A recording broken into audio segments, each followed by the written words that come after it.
And welcome in. This is class in session, CTU's fight for fair schools, calling in on a lovely Wednesday night. I've always wanted to do that. Yeah, A little DJ sound. that's this platform. That's what we get to do. We get to have fun tonight. We're cutting loose. My name's Kirby. I'm one of your co-hosts today. I'm a product of public schools here in America. Okay. I'm in school to be a school social worker in Chicago. So this fight, personal to me. And over here on my right side, we got... What's up, y'all? My name's Hilario Dominguez, special education teacher, born and raised in Pilsen. Shout out Pilsen, born to immigrant parents. Also a product of CPS schools. Shout out Dolphins. Where my Dolphins at? If you're a Dolphin, put it in the chat. I think we should shout out our teachers. Yeah, shout out so many teachers. Shout out Mr. Charlin. Shout out Miss Lecky. Shout out Mr. Finley, my drama teacher. Oh my God. Shout out Miss Page, Miss Everett, Miss Barnett. Shout out Miss Gallardo. Shout out Miss G. Shout out so many teachers. You got a favorite teacher. Shout them out in the chat. And while you're doing that, make sure you've liked the stream, shared it with your friends, and then also text CTU to 69238 CTU. That's what you're sending that text. So you get updated on all the actions that are happening with CTU. I feel like I just made up for all the wrong things I did with my teachers by shouting them out. Yeah. But I also feel like we should shout out all the teachers that weren't our favorite. Oh. But go ahead and put it in the chat. We're not going to say it, though, because, we don't want to put our teachers on blast. But y'all should put it in the chat. They know who they are. Shout out all the teachers. They work hard. They work hard. And we want to make sure that we're rewarding them for that because they're fighting for what's best for the students. And look, I'm really excited today because we get to talk our stuff. Yeah. We get to tell the story about how CPS has been failing our students, specifically Pedro Martinez. We get to tell the story about how they have bad math and all their calculations aren't adding up. Their math isn't mathing, as the kids would say. It's whack. Right. And we get to tell the story about our educators, our parents, our students, their fight in the classroom, in the community, on the front lines. And I'm excited. Chicago, tune in. Around the globe, tune in. Because we're taking it worldwide. We're taking it worldwide. We're live right now, making sure that you know exactly what this fight is about. And let's have some fun tonight. So we're going to get into it. We have economists. We have members that are going to come and share their stories. We have elected officials. We have labor historians. Yeah, Dilla's coming. You're cool when you only got one name. Yeah. You know what I'm saying? Dilla. Yeah, Dilla. That's how you know you made it. Yeah. At some point, I just want people to refer to me in one name. Yeah. You know what I mean? I think it'd be like, I don't know yet. The greatest, the GOAT. That's what we're gonna call you. Yeah, Kirby. That's cool. Kirby. Yeah, I mean, how many Eladios you know? Yeah, it's kind of hard. Yeah, but shout out if you have a difficult name, shout you out. Yeah, man. Shout it out. Shout it out letter by letter in the chat. Thank you all again. Text CTU to 69238 so that you can get all the updates on our contract fight. Get all the updates on the real news, not Chicago Tribune. Ooh. Shots fired. Shots fired. Whoa. We should have like some shots emoji. Yeah. There's gonna be some shade thrown around here. Yeah. We're keeping it 100 tonight. We're keeping it 100, and you're keeping it CTU at 69238. Also, I'd be remiss if we didn't shout out all of our day one supporters, people who have been on the lines. If you've gone out to a strike, shout you out. Thank you. Right. And if you're one of our trolls, man, shout you out too, because somehow you found the time to talk about us. We appreciate your engagement. We appreciate y'all. It's a dialogue. But be respectful. Otherwise, we're going to have to give you the boot in the chat. So with that being said, why don't we talk about our next co-host coming up to the stage? Because it's not just Kirby and I. We have some other dynamic co-hosts that are going to be coming up and talking to these amazing guests that we have coming on. I like to call him my little brother. You know what I'm saying? My little brother who is kind of tall. I think he drank all the right milk that I didn't get. Strong bones. But, you know what I'm saying? So let us bring up Captain Jim to the stage. Welcome in. Hey. Yo, welcome. Good to see you, man. I'm your little brother. Is that what it is? Yeah, that's what we're calling it. Yeah, okay, I got you. This is my son Hilario. You can tell because he's a little. It's okay. Somebody got to be that size. It's all right. Don't worry about it. That's all right. All right. A little vertically challenged. We'll be okay. It's cool. No, we love you too. the closer you are to the ground, the more grounded you More are. grounded you are? You know what I'm Okay, saying? that's what it is. That's what it's all about. All right, I got it. Yeah, All man. right. All right, well, Jim, we're going to let you do your thing, brother. All right. We're going to come off. So we'll be right back. Sounds good. We'll see you.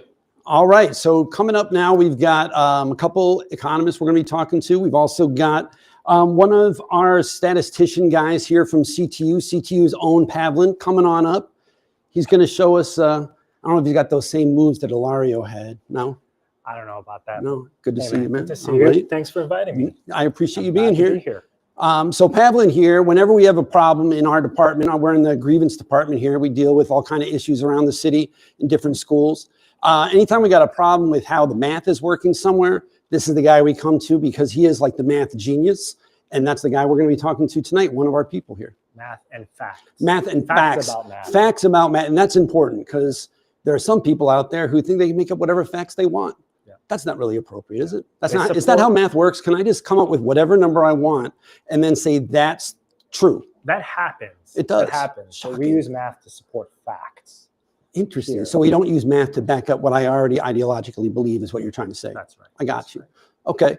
And online, we've got a couple people who will be joining us as well. And why don't you introduce them, Pavlin? We are going to have Dr. Hilary Wething and Dr. Danielle Ferry join us to talk about the economics of education funding, trends, national context, specifically some things about state and CPS. And so we're going to lay those out for you and have a conversation. Sounds good. About facts. About facts. And that's important. We got them on? Should we get comfortable? Just want to make sure. Okay, cool. All right. Sure. Where are we getting comfortable? On the couch here? All right. Yeah, let's relax. Is that for you? I don't know. I can sit there. Let's sit here. This looks couch. more official. Okay. Right? I don't know. We're going to sit here, though. All right.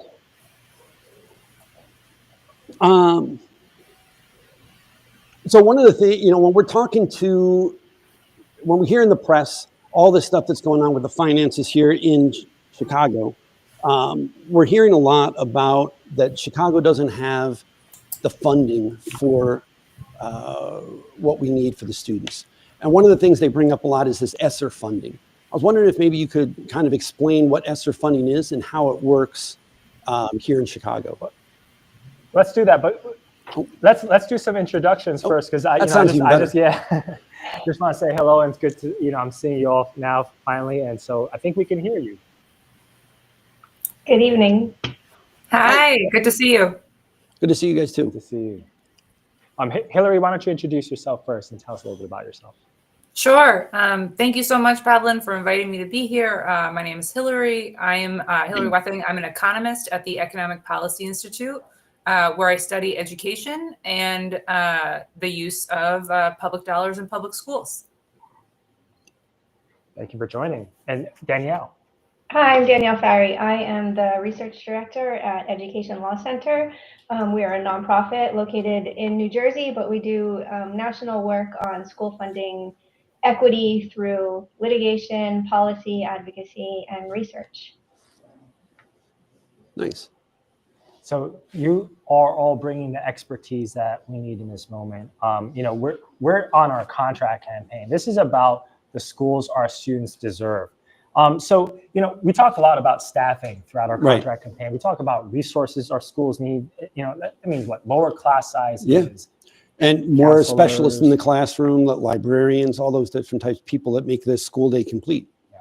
And so it's a matter of the quality of the education that our students receive, really about a better day, but staffing requires funding. So it's also a budget issue. And that's why we're starting off this discussion about school finance, because it is really the bedrock for how we achieve the kinds of resourcing, that our students and school communities deserve. So let's start off with that, this term ESSER funding. We've heard a lot about federal funding, and pandemic relief funding. What is your research, Hillary? We'll start with you. Say about the ESSER funding and CPS, and what has it done? What has it achieved at the national level and for CPS in particular? Yeah, for sure. So ESSER funding, just to spell that out, is the Elementary and Secondary School Emergency Relief Fund that was part of the COVID package for school districts. This money went to all school districts throughout the country, and CPS got a good chunk of it. And what we were really curious about is how CPS spent their dollars and, kind of what happened in the aftermath. And we found two main things.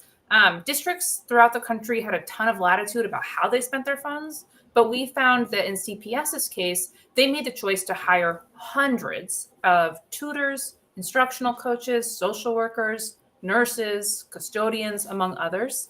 And I think this choice really reflects the obvious need CPS has for these staff positions already. Right. And they use this funding to fill staffing gaps that were smart to sort of curb any additional education loss. The second thing we found, though, and I think this is really important, is that these investments worked. According to an analysis of a kind of large urban schools nationwide, Chicago students were first ranked in reading and 13th in math in their rebound from COVID-19 learning. Oh, wow. And I would say, many school districts are still lagging their pre-pandemic levels. Chicago is doing better, actually, than they were in 2019. So to me, this just shows the kind of importance of increased staffing supports for students. Nice. So if this worked so well, why, we're talking about cutting funding, we're talking about all these things. So this seemed to be successful, right? I mean, no surprise, you add money to a system and services improve, right? So what's the deal with cutting all this then? Yeah, well, I mean, I think that there's two things that are happening. One, ESSER is coming to a close. That funding is drying up. And so districts are going to have to think through how to continue to sort of keep those funds and recuperate them. This leaves districts in certainly an interesting spot, but I think a spot where they can really think about how they can leverage all their state dollars and district dollars in order to rise to the occasion. Because we did see that when they had this influx of funding, it made a huge difference. And so, districts like CPS should continue to be advocating for and fighting for that increased funding. And it took a pandemic for us to get the kinds of support that our schools have always That's crazy. needed. We talk about a social worker in every school. We were on strike to achieve that in 2019 as part of our contract campaign.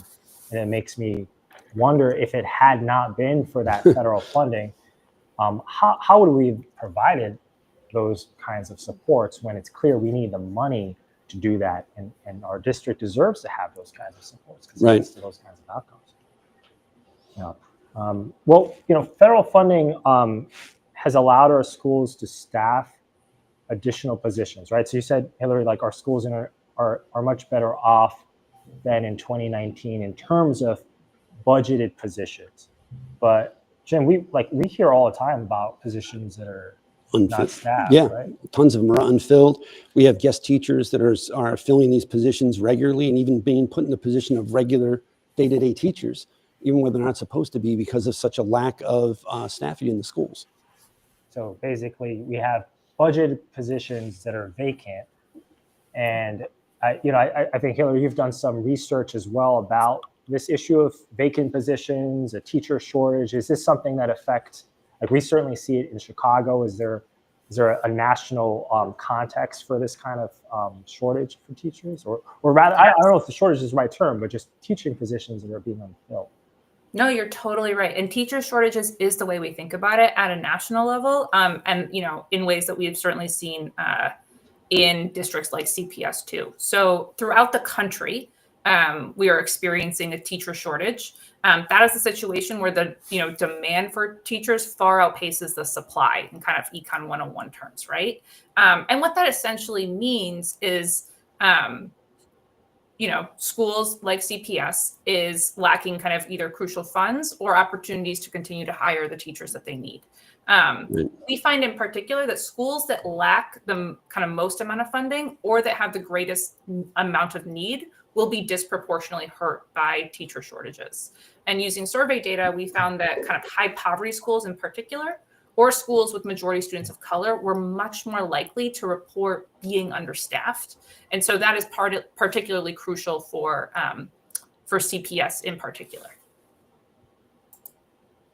So even as we increase the level of budgeted positions, it is the schools that had always dealt with those kinds of needs that are disproportionately having those positions remain Yeah, vacant. that's a great way to say it. Yeah, and it sounds like a really vicious cycle. When you think about it, part of the kind of way to think through solutions for this is around improving work conditions, right? And so when you're talking about teacher shortages don't just affect the students, they affect the teachers around them. And so by hiring teachers, you're able to both improve the conditions of the staff who are now less stressed, less burnt out, and you're also able to support students in a much more comprehensive way. And that makes the workplace, much more likely for teachers to want to stay.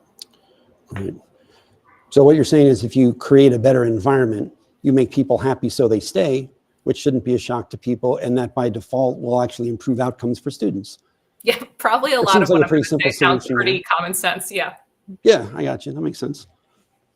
It's a circle that builds off itself through adding resources. We've certainly had circles of like the opposite nature in CPS. For years we had a budgeting formula that punished schools for declining enrollment, and that created the opposite cycle you see here. And a lot of our schools are still reeling from the impact of that kind of budgeting. There's like the key of working conditions being key to how you get this teacher shortage fix. I'm curious, like, was there ever a point when we didn't have a teacher shortage, when teaching conditions were better, and so that teachers actually wanted these jobs and could remain in their schools, with the level of supports that are appropriate and adequate? Yes. The short answer is yes. The longer answer is, it depends on the period. One of the exercises that we did at EPI is we looked over the last 20 years, essentially, to figure out a time when two things were true. When the kind of funding for education kept pace with states and kind of our country's capacity to provide education funding, which we proxied by GDP. And we also looked at things like when was the student-teacher ratio the smallest? In both cases, and it kind of makes sense that when you have funding, more funding will lead to a smaller student-teacher ratio. That in around 2008 was a period kind of nationwide where we had strong funding and education funding kept up with our nation's capacity to fund education. And at that time, there was also the smallest nationally student-to-teacher ratio we had kind of on record in the last 20 years. So those things go hand in hand. And when we have more funding, we tend to have both better student-teacher ratios and a smaller teacher shortage than we're currently experiencing. Right. Makes sense. So there's this relationship between resources, conditions, and then you mentioned this capacity. I think we actually have a chart from your research that looks at that trend over time. Could you talk a little bit about this? Yes, I'm so sorry. My computer is about to die, so let's just make sure that doesn't happen. Oh, yeah, no problem. That's good. Good point. Juice. There we go. Okay, phew. Okay, you can see the chart. So I think this chart is really cool. Is a period of time moving from 2003 to 2008, which is kind of that first part of the chart where capacity, and again, when I'm saying that, I'm talking about like our kind of nation's gross domestic product, which is our nation's ability to invest in our citizens, right? Our people. And in the early 2000s, our spending on education, that growth mapped onto our capacity to spend on education. And that to me is kind of a benchmark of what we should be shooting for when we think about what type of adequate spending we could have for districts like CPS. In the 2008, in the aftermath, that's when we had a Great Recession. And so, budgets throughout the country were cut, and states and localities were kind of scrambling to figure out how to pick up the pieces. A lot of states cut their education budgets at that time. And we see that real dip following the Great Recession. The problem that I sort of run up against when I look at this is, the Great Recession was 12 years ago at this point, right? Like, I was in college, and we still haven't closed that gap, despite the fact that we have capacity to fund education at a greater level. The gap in education spending still remains high, or big, I should say, and has continued to persist over the last 12 years. So we certainly have capacity to spend. It's a policy choice, ultimately, for us, for every district to make, to choose to spend an adequate amount of money on schooling. I think one of our slogans all the time is like, Chicago is not broke, right? Illinois is not broke, Chicago is not broke. We say that all the time. So this is more of a crisis of character than it is of economics. Certainly the funding is there if folks are willing. Right. We think of this as clearly a policy choice. And at this point, a whole generation of students has lost out on that because we haven't, the funding hasn't kept pace with where it ought to be. Yeah, and that was the kind of key point, I think, about ESSER funding. It wasn't just that ESSER funding helped with staffing shortages. It's that student achievement really improved with those teachers, right? And so I realize, I'm telling you what you all already know, but I think that it's just so important to note that fully funded schools are about the educational attainment and potential of students as much as they are about supporting those teachers to do exactly what they want to do, teach. Right. That's right. So funding really matters. Yeah. In summary. Who'd have thought? And so, when we think about education funding, we know there's a role for the federal government, there's a role for the state. And so I want to turn to Danielle next, because I know you've done a lot of research around how states can support school funding systems. Because it sounds like that ESSER funding really made a difference. It was temporary, but really, when you've done your research around, we got this graph here. Let's hold off on this graph for a little bit. But what are your findings, Danielle, around school funding systems, like at the national level? Like what makes a good state level school funding system? Sure. So when we do an annual report on the condition of school finance across the country, and we're really we look at three main factors. So where we rank states relative to each other on funding level, which is obviously just like average per pupil spending in the state, funding distribution, which is how the funding is distributed relative to student poverty. What we're looking for are progressive funding systems that direct a substantial increase in funding to districts that have high poverty levels. And that's the reason for that is pretty clear. Like, as you all know, when you are educating a population of students that comes to school with extra needs, that deal with challenges at home, they need extra supports. And so what we are always looking for is high poverty districts having additional resources so they can provide the kinds of staff, programs, and support to students that may not be necessarily needed in wealthier communities. So that's like one of our main metrics is like, is the funding distribution rather progressive? And then the third factor we look at is effort, which is similar to what Hillary was just talking about. How much of a state's GDP is going towards funding the public education system? So we don't have, necessarily any like specific benchmarks for like what we think is the correct level of any of these three metrics.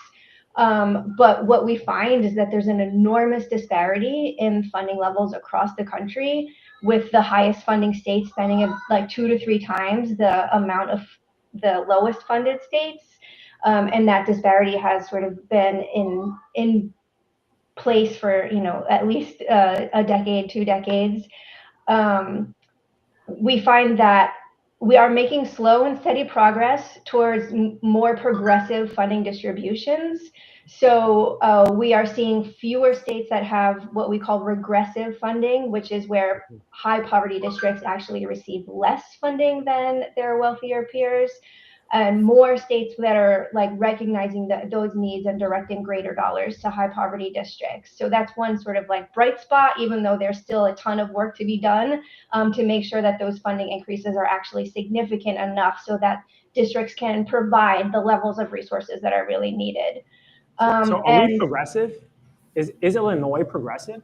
No, unfortunately, Illinois has been pretty consistently regressive, which is not good, right? So Illinois gets an F on our funding distribution measure. So it has been improving slightly with the implementation of the new funding formula, so that there are the disparities between the highest and lowest poverty districts are declining, which is good. But like, we don't want a flat distribution either. We want a progressive distribution. So we want to see, Chicago spending significantly more than, the wealthy suburban areas, outside of the city. So Illinois being an F is I feel like we know that because of the impact on our schools, but the national level being an F on distribution is pretty shameful. What does that mean for low-income school districts? So maybe this is where we can bring that chart back up, that graphic. I know it's like a scatter plot graphic, right? So the district everyone loves graphic. scatter plot. So you're gonna have to walk us through that and tell us, like, I think this is all districts, and tell us what this means and where we are at, and what does this tell us about? Yeah, I think it's unfortunately a little hard to see. If you go online and you look at our report, this is an interactive graph, so you can kind of hover over the dots and see what the individual districts are. But on the y-axis there, you have the per pupil funding levels, and on the x-axis, you have district poverty. So what we would want to see is a relationship between poverty and funding level that would basically end up with a positive, like, slant, right? So that the lowest poverty districts have the lowest spending levels and the highest poverty districts have the highest spending levels. What you kind of see here is a big kind of a big mix, right, of everything. So there's not like a very clear pattern. If you squint, you can see the little red line, which is what our overall distribution measure is indicating. It's going slightly downward, which means that as poverty increases, the overall pattern is for funding levels to actually decline. So again, that's the opposite of what we want to see. There's also enormous variation. So it's not the funding levels in Illinois are not predictable. You can't look at a district's funding level. You can't look at a district's poverty level and clearly, see what its funding level is going to be. So there's, some districts that are spending $30,000 per pupil and some districts that are spending $10,000 per pupil. Wow. So there's enormous disparities within the state, and they are not related to poverty in the way that we would hope them to be. So we want that line to actually be, we want all those dots going diagonally upwards. Right. If we're progressive. And I see there are these dots that are like at the top left of that graphic. What does that mean?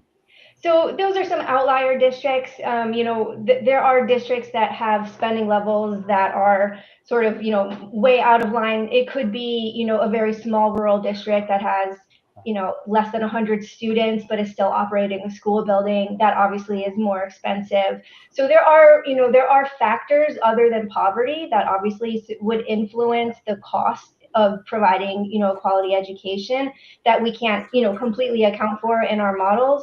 But so those are probably, some outliers. You guys have what, like 600-700 school districts?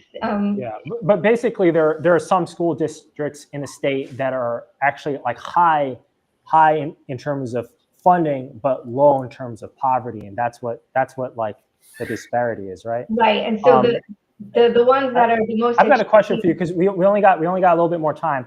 So, like, legislatures, they set this funding target, and this is maybe more of a statement. They set a funding target in EBF for full funding, and yet, like you're saying, we're currently at an F. Mm-hmm. And so that really means that we have a lot of work to do to fix the situation in Illinois, because if we're talking about the ESSER funding going away and all the good that it did for our schools in terms of resourcing, it creates a virtuous cycle where we can actually staff those positions. Like, we need to get an A on that, right? So, this is all the time we had today for you all. So thank you so much for joining us. I think we're going to want to do like really more dives into budget and school finance. So thanks again for joining us. And you know, I think Hilario is going to come on and like, Yeah, he's kicking us off right now. So, Next, so yeah. Let's get this Okay. straight. Let me get this straight. Yeah, while you go guys ahead. are on here. All right. Let's see what we got. If we had to give Pedro Martinez a grade, right, for his math grade, Okay. what would we give him? You know, his grade, yeah, and while we're talking about a budget where it's clear there has to be a pathway towards preserving the kinds of funding, or I should just get to the grade. It's going to be an F. It's going to be an F. Is there an attendance thing? Because you haven't shown up to bargaining either. Attendance. Is there attendance? There should be an CPS attendance. says it matters. It so does. It should matter, right? Okay. I would say. You know, Okay. that's how I feel. Give him double F, F minus. If we have F minuses. Wow. Yeah, I know, right? That's harsh. That's little brother right there. Yeah, I know. See? Appreciate you. Yeah. No, thank you all so much for everything. Appreciate you all. And shout out all of the CPS folks. We hope that this math helped you all while you all are trying to wrap your heads around your numbers. That's right. Clearly, Pedro gets an F for his math grade. But we're excited to jump into this next piece here. All right. Well, we're going to talk to some really exciting folks. My brother, Adrian Reyna from Texas, from San Antonio, which is actually where Pedro Martinez used to work, is online. And we're going to bring him up here in a second. But where's my co-host at? What, Kirby, you? Hey, Lario, how's Yo, it going? What are you doing? Look what I found. What are you doing, bro? Well, I mean, you know, the judge said Pedro needs to be in the room for any talking takes place, for anything to be done. God. So we might as well bring in the supreme being, you know? All right. Okay. You know, But I think it's what we need. Can you at least put the CEO in the back, because the people should be in the front? Yeah. All right, I'll appreciate it. Yeah, put him where he belongs. put him back there, man. We don't want to get sued or anything, so put him back there. All right, while Kirby is doing that, we're going to get set up with our homie Adrian Reyna, who's on the line and ready to talk to us about the members and the city of San Antonio and their experience under Pedro Martinez and his leadership. So we're going to get ready to talk to him. I think, though, that we need the... Okay, awesome. Let's get into it. Adrian, you there, bro? Yeah, how's everybody doing? Hey, my hermano, you look great, man. You and Kirby have the best glasses. Hey, you know, we're Face doing the thing. accessories. Face accessories, yeah. Good to see everybody, man. Good to be in CTU's house. Hey, man, welcome, and we appreciate you coming. And shout out the chat, man. We got well over 700 people tuning in from Facebook to Instagram to YouTube. Shout out all of all people trying to learn and hear more about what's really happening with our discussions with CPS. But Adrian, can you tell us a little bit about yourself, man? Absolutely. And I'll just, before I start anything, just want to give CTU a big shout out. Anything that I say and any of the work that we've done has been on the backs of your work. We look to y'all as an inspiration down here in San Antonio. So definitely happy to be a part of this conversation, and definitely not a face that I miss seeing back behind you. So glad to be talking about him, and hopefully it'll be helpful. But again, my name is Adrian Reyna. I am in my 14th year as a teacher in SAISD, which is the one of 17 school districts in San Antonio. We are the heart of San Antonio and the original school district. I am the executive vice president for our San Antonio Alliance, which is the democratically elected union for our school district and our school workers. We're a wall-to-wall union. We're a merged affiliate, so we have TSTA and AFT, so we got our NEA AFT. And so just, I was there before Pedro. I distinctly remember saying in a board meeting, we're going to be here much longer after you're gone. And so we are happy he is gone, but we are so sorry that he is with you all now. So our apologies, but also thank y'all for clearing the way. Oh, man, I mean, we really appreciate you. You're spitting bars already, man. So we're excited to get into it. You know, I know Kirby, though, has an itching question, so I'm going to let him start it off. Yeah, I mean, when we think of what you've learned from your experience with Pedro, I mean, how are you seeing that play out there, that history there, and how do you think that's going to impact us here, and it has been impacting us here? Yeah, I'll just say we feel for y'all. We talk about y'all, you know, and just hoping that y'all are able to make it through, and that's just it. Y'all will be able to get through because somebody like him, leaders like him are not, they're steppers, right? They're looking for that stepping stone, and that's what we knew we were for him. And so just again, continue the fight, bring the fight to him, and make him as uncomfortable as y'all possibly can, which y'all have started to do. And that's what was effective for us. Oh man, and do me a favor, Kirby, just kind of repeat part of it, just so I can make sure I hit all the things, because there's so much to say. I think my brother was just trying to figure out, like, what was it like for y'all to work with or collaborate with Pedro, right? Like, spell it out for us. Like, if you can, take us to that time where you all were trying to bargain with him, and you know, what were you all experiencing? What kind of things were you seeing? What kind of things was he saying? Yeah, tell us about that. Absolutely. And so it's just straight up union buster, came in and it was the chaos theory, right? Let me just start making some significant changes to kind of throw you off your game. You're trying hard to kind of figure out where to bring the fight. And the hardest part for us was that we're in Texas. We have no collective bargaining. We have no right to strike. We don't really have those same kinds of levers that y'all do. So yeah, I mean, we're fighting for them. But what we do have is consultation. It's baby collective bargaining. It's really just a space where we can talk and have a conversation. There's really no decision making. There's no advisory capacity there. It's really just the conversation, and previous leaders would show up. Since then, we've had superintendents in that space. Not a single time did Pedro show up to one of those meetings. And so having him in the room behind you, that's about the most we saw him in consultation. And it made it very difficult because you're having these conversations, you're thinking you're making progress. Yeah. The next thing you know, if the staff that was in the room was even talking or playing the game, you feel like you had a fruitful conversation and there was some meaningful work done, and you were going to go back and find some kind of common ground. And they would leave the room because they weren't decision makers. They'd come back and nothing. You'd get absolutely nothing from them, or decision would come back and be made, and it was nothing like the conversation that you had. So we realized pretty early on that none of our usual levers of pushing things, influencing, having conversations, and advising were effective. And that's really what drove us more towards organizing in the coalition space and having not just teachers and school workers come to the dais and say, or to the podium and say, hey, here's what we're asking for, but having students alongside us saying, hey, this is what my classroom needs. Having parents come in and say, this is what my schools and my kids deserve.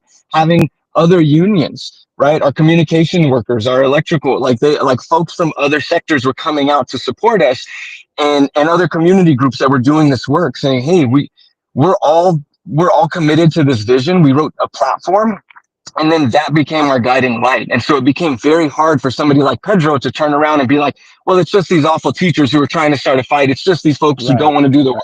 It's these folks who aren't actually interested in doing what's best for your kids. They're just in it for themselves. And it changed the conversation because you had all of those folks behind us, alongside us, and he didn't know what to do with it. And he's not the kind who likes to feel uncomfortable. He does not like bad press, and he does not like being called out in large groups. So if you can get him into a large space and have the community push back, he sweats and he shows it. I appreciate that, brother, because we're connecting with a lot of what you're saying, and it feels good to be validated that we aren't the only organization, the only union, the only working class folks that have experienced this type of leadership, this type of interaction with him, right? It's not just a CTU thing, right? And I'm already getting the, hey, we got to start wrapping up things. So I want to thank you and appreciate you, but I want to give you the last word, brother. If you can talk a little bit about, you know, as a Latino man, why is it not enough to just be Latino? So we got a phrase down here, and as y'all can tell, I'm a very Anglo-facing Latino. But we have a phrase: not all skin folk are kinfolk. And just because somebody has a background or a story or a skin color that looks similar to the people that they purport to be serving, does not mean that their politics, their policies, their decision making, and their interests align with the needs, the desires, the hopes, and aspirations of that group of people. And until you go and talk to them and put them at the center of the conversation and make sure that their voices are the ones that are actually deciding things, then you're never going to have the outcomes that you want. And it's our job to make somebody like Pedro so uncomfortable that they leave their job, where they create the space that allows for those voices to be at the center and be the decision makers. And something that came out of our fights with him was nothing about us without us. And ever since then and to this day, we now have community coalitions, we have coalition spaces, we have advisory spaces up and down. Our district is forced, we have a guardrail now that our district is forced to listen to community and bring in stakeholders before they make decisions. And all of that was born out of our pushing somebody like Pedro. And so sorry I got to deal with him, but y'all are doing the great work. Y'all are putting up the fight, and it is absolutely going to make a difference in the lives of your students, your school workers, and your community. So keep it up. And we are right alongside you. Hey, thank you so much, man. Thanks for the love, man. And that's Adrian Reyna, chat, from Texas, man. And shout out all the working class people in Texas. We know y'all don't have it easy, so we appreciate you, brother. And shout out the San Antonio Alliance. Thank you so much for taking some time. Thank you for your knowledge. Thank you. Much love. I got a surprise for us, man. Oh? So while I go get that, why don't you bring up the next guest? Yeah, we got some guests from CTU Latin Caucus. We could come on down.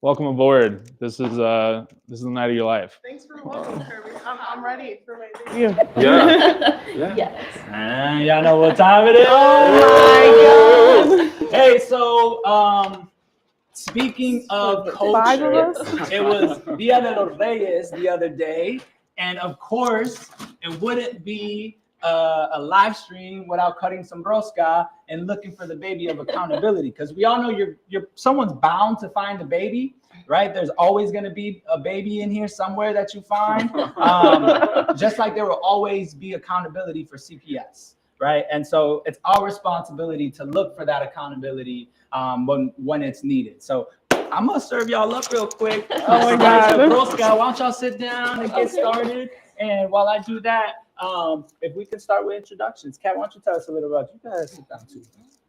Hi, I'm Kat. I teach elementary school music. I'm born and raised in Chicago, kind of throughout the Southwest side. I have a lot of history in a lot of different neighborhoods, and a proud graduate of CPS, Gold Dolphins, and OG Skinner before there was a Skinner North, when there was a Warren Skinner. So. Yeah, hey everyone, my name is Linda Perales. I'm an organizer here at the Chicago Teachers Union, bilingual special ed teacher on leave, also born and raised in Chicago, a product of CPS. Very proudly went to Sawyer, K-8, Curie. So very excited to be here with you all. Go Condors. Yes. Stephanie Gomez. I am an Acero parent from Santiago. I've been fighting for the schools for the past few months. I am also a graduate from CPS. I went to Lane Tech. Yeah, that's about it. All right, so go ahead and tell us if one of y'all found the baby of accountability. Well, Not me. I have the baby. You have the Whoa! That was fast. Perfect. Man, I wonder how you got the baby. So given that you holding them accountable. Right. given that you got the first doing baby, it. we're gonna start off with you. Y'all, Chicago was home to a historic moment when our board chose to save closing schools. So Acero Network, the charter school network, they wanted to close 7 campuses, just close them, just like that. And keep in mind, these are predominantly Latin schools, right? Schools in Pilsen, Southwest Side, up in the Northwest Side as well. And the board decided to save them by absorbing them. Now we have one of the greats here that was on the front lines as a parent in the community, fighting tooth and nail for that. So tell us a little bit about, how you learned this was happening and then how that developed into the fight. So we learned one night around dinner time. They sent a message on Parent Square, which is the app that we use to communicate with the teachers. Mm-hmm. And somewhere in the middle of it, we're closing 7 schools and the list of the schools that were closing.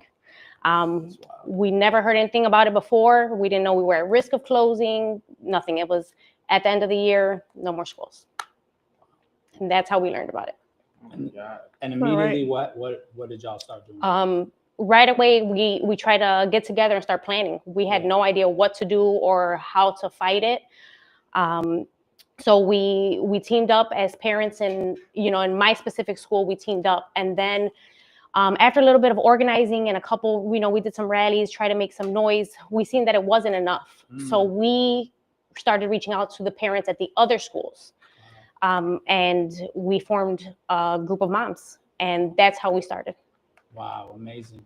And in your organizing, because y'all really like, you all were turning out hundreds of people to board meetings, like rallies, protests. I mean, it was amazing, right? Like the fact that you had to do it wasn't amazing, but it was amazing to see that you all were coming together so quickly. But real quick, like what was the type of support that you were getting from Latino officials, right? From folks that represent the community, represent the districts and the wards that your schools are in. What kind of support were you all getting from them? To be honest, my school, no support. Our alderman never showed up, never spoke about the school.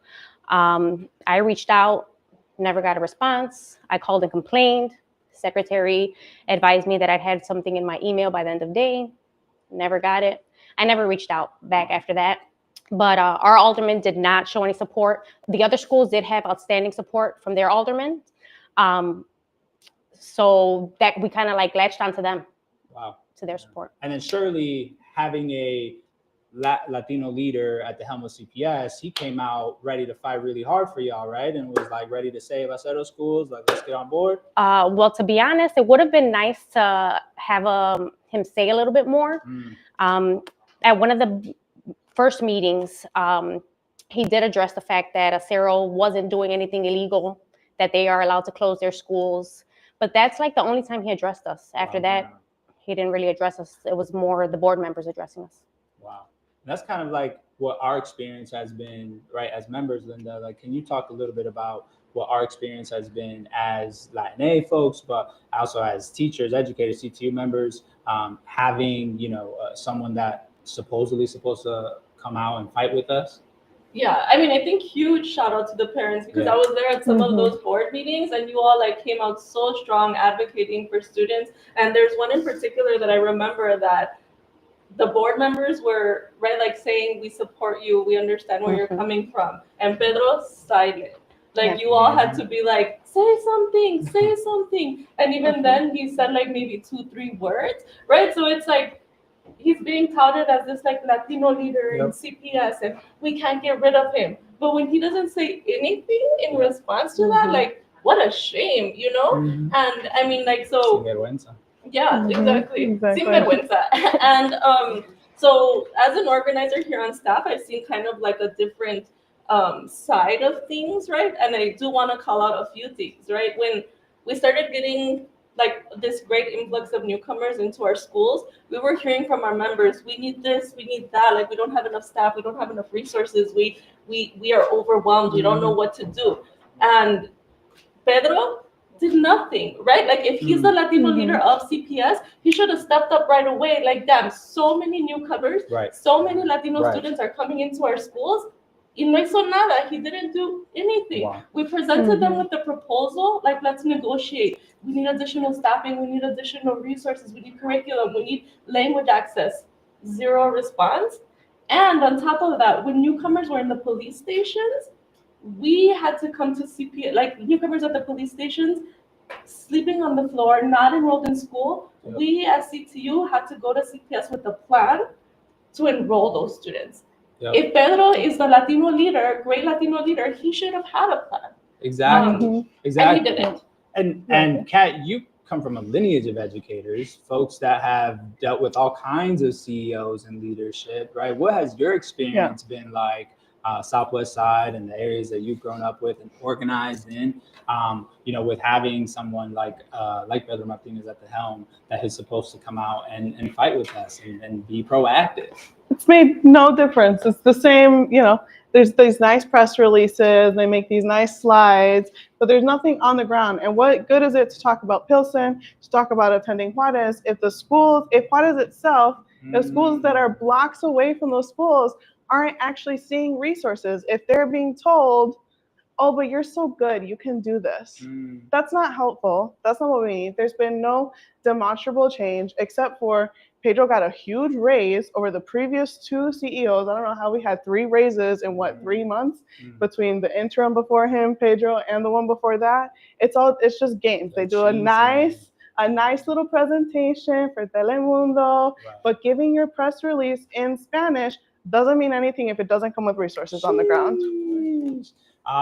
Real quick, clearly we are short on time already and we're moving fast. But Kat's gonna stay on for a little bit more, Linda, and everyone else. I just want to thank you all. I want to thank you all for coming and being here, especially you. The fight that you put in will be felt for generations. So thank you so much for coming and telling a little bit about your story. You're welcome. I appreciate it. Thank you. Thank you. Yeah. Thank you. And thanks for letting us. Oh, I'll take that from you. Kat. Thank you. So Kat's gonna stay, but Kirby and I are gonna bring up our amazing co-hosts, and they're gonna bring up some other CTU members that are gonna continue to tell their stories from the front lines. And don't worry, we're gonna continue to give Pedro Martinez some grades as we move on. Sure, he'll turn it around. I'm sure. Exactly. There's always a chance. Growth mindset. Thank you.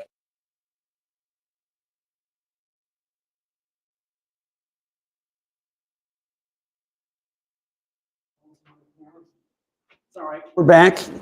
I'm Jim, in case you forgot from before. This is my wonderful partner here. Yeah, it's the better half. Andrea Parker. This is Andrea Parker. In case you all didn't know, we got to take a second because this is the first time Andrea and I have been together on a recording platform in quite a while. I know. As you know, we were the host of the CTU podcast, CTU Speaks. So if you are one of our many millions, I think it was millions of listeners, wasn't it? Billions. Billions. Absolutely. Well, we're using fake math, Pedro right here. So fake math, we had billions of listeners. So if you put it in the chat, if you were one of our favorite listeners, and put that out there. Now, look, there's like you see it streaming like thousands of people. It's crazy. Excited. It's crazy right now. Okay. So Our guests ready to come on in. all Are right. they getting mic'd up? Well, that's good. Again, I'm just happy to be here, see you live, Jim. I know being live is good. And I'm so glad Being that not we have live people, would be bad. Yeah, Yeah. I'm glad people are Yeah, listening. nobody. So we got Quentin Washington coming on in. Quentin, Come what up, on. man? Quentin in the house. We're going to do some shortly. Dr. Green in the Let's go. house. Ooh, Jesse. All right. the infamous. There he is. Jesse Sharkey. All Shark. right. Sharky himself. Okay, let's do it. All right. So this is the backbone of CPS. Not just the backbone, but the heart, The heart, the lungs, the brains, the legs. We do all the leg work. everything. Everything. The little pinky finger. Everything. Yeah. Yeah. I know. Okay. So thank you all so much for being here. And we're going to talk about just what we're going to talk about with this panel. We're going to talk about some of the experiences people have had in the classroom with your own experiences on what the lack of funding has meant in your classrooms. I don't know.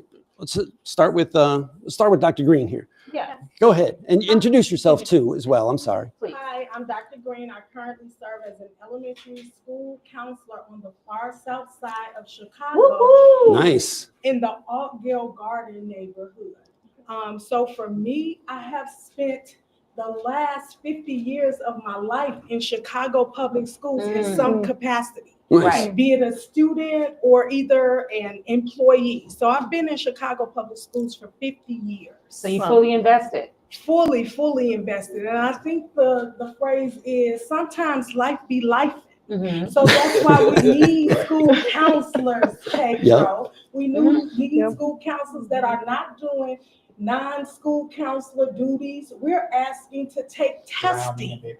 Yes, we're asking to take testing off the table so that when life is lifing, then school counselors can be attentive to those things that students need. So the counselors can counsel. All Yes, right. so the counselor can Be counsel. counseling. Okay, Right. absolutely. Right.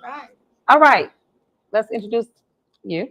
Hi, I'm Catherine, born and raised in Chicago on the Southwest Side, and also a proud graduate of CPS. So I've spent more time in CPS buildings than not in CPS buildings. Okay. So, Okay. yeah.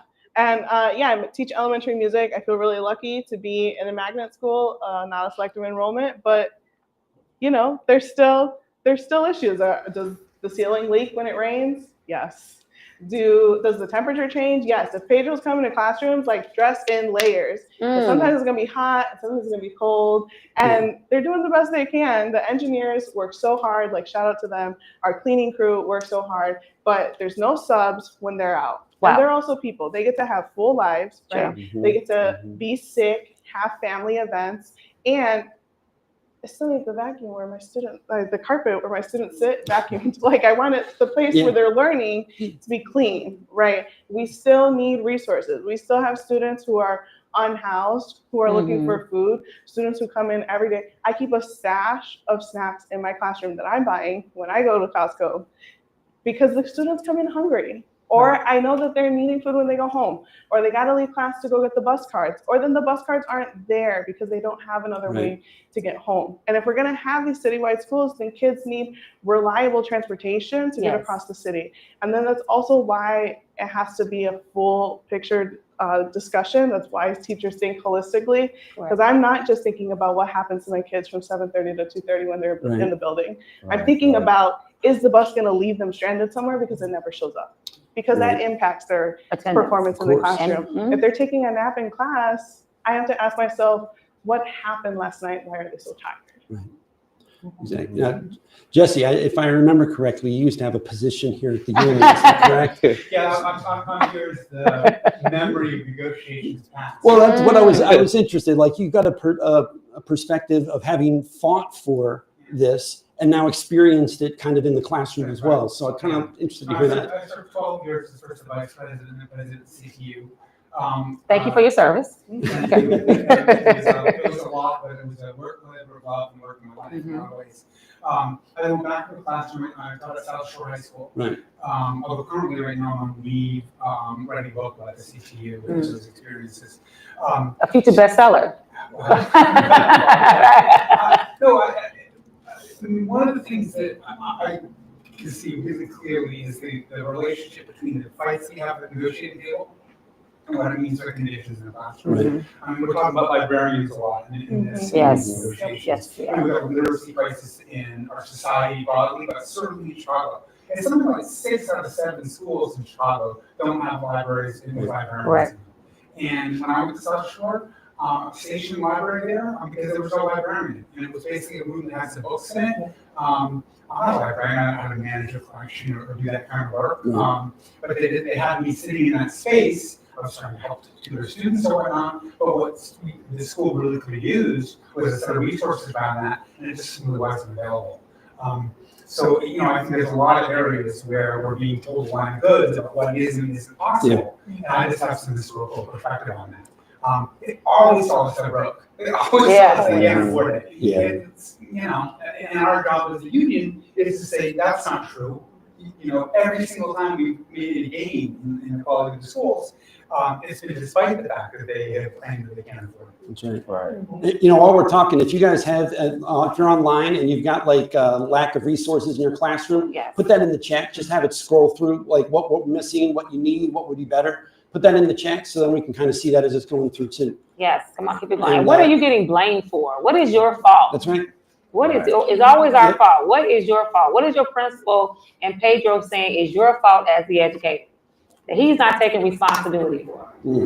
Exactly. I'm one of those schools with no library. My school is right smack dab in the middle of a housing project, and we know there is not print in most of these houses. So this is why this would be most important for this school to have a library that's functional, that's not a storage room, and with the person that has been trained to manage the library. Who would have thought a literacy crisis could be caused by lack of librarians? That's shocking. Lack of access to reading material. Nobody could have thought that. I mean, I understand how Pedro missed that. But Quentin, we didn't get to you yet. Go ahead. I'm Quentin Washington. I am a music teacher on the southeast side of Chicago. And we have a library, beautiful library. It's a newer building. Fancy. There's no librarian. Womp womp. And so, that. My mom is a retired librarian, by the way. And she was put out of her library the last couple of years of her job. The network chief forced her principal to close the library and push her back into a classroom. And then they wonder why literacy scores go down. Right. In my school community, I've been fortunate that I have had most of the resources that I need. However, the biggest resource that we need in our school community is extra SPED support. And we don't get it. My principal applied to get an extra teacher position that the board denied. We have a case manager that is overworked, that is working countless hours. She's doing the job of about 3 different people because we have a heavy caseload, because we have a major cluster program in addition to our regular SPED students.